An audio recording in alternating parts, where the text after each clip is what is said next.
In this video lesson, I want to talk about jazz, snare, and bass drum comping. Now these exercises are a little bit tricky, so if you haven't already, I would suggest going back to the video lessons where I talk about jazz snare drum comping and jazz bass drum comping individually. Then you can come back to these and they'll probably be a whole lot easier for you. Now, if you look at exercise number 1 in the sheet music provided, what you're going to notice is that this beat is a little bit challenging, but with a little bit of practice, you'll totally get it. Jazz ride cymbal pattern, hi-hat on 2 and 4, okay? Now if we take a look, bass drum is on the 1, snare drum is on the let of 1, bass drum is on the let of 2, snare drum's on the 3, bass drum's on the let of 3, snare drum's on the trip of 4. So if you're finding this one's a little bit challenging, you can probably move forward to number 2, but give it a shot. It's just going to make all the rest of these other beats so much easier. Here's number 1.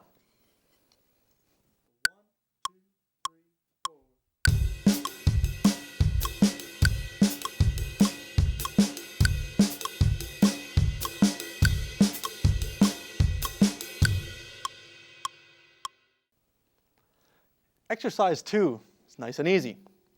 Bass drum on 1 and 3. The snare drum is on the tripped let of 3. Watch this one.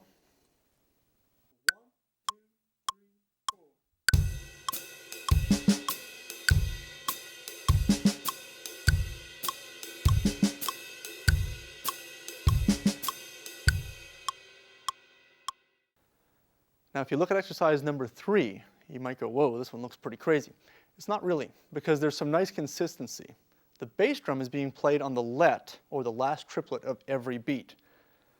Also, the snare drum is on the first 2 triplets of beat 1, first 2 triplets of beat 3. It's not really that tough. Watch this.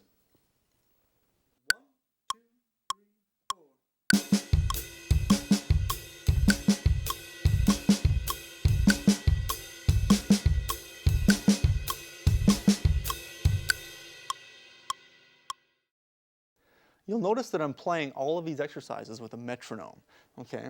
Now in number 4, this one's broken up a little bit, okay? So if you need to play it a little bit slower than I'm doing it, that's fine. Okay, so we've got the bass drum on the let of 1, snares on 2. Then the next bass drum is on the 3 and also on the let of 3. Now there's a snare drum on the second triplet of beat 3 and also on beat 4. Check this one out.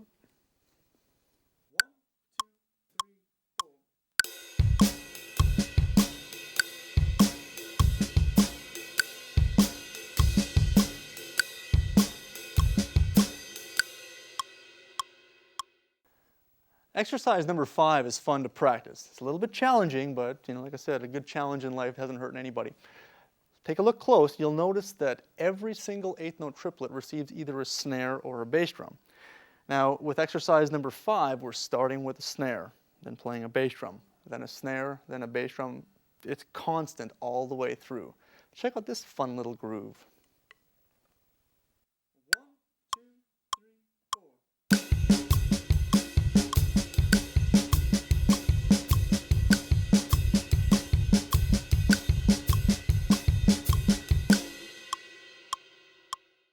Number 6 is a great groove.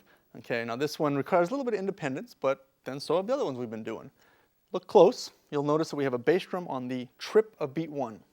Then we have a snare drum on the trip of beat 2, a bass drum on the trip of beat 3, and the last 2 snare drums on the triplet of 4. Here we go.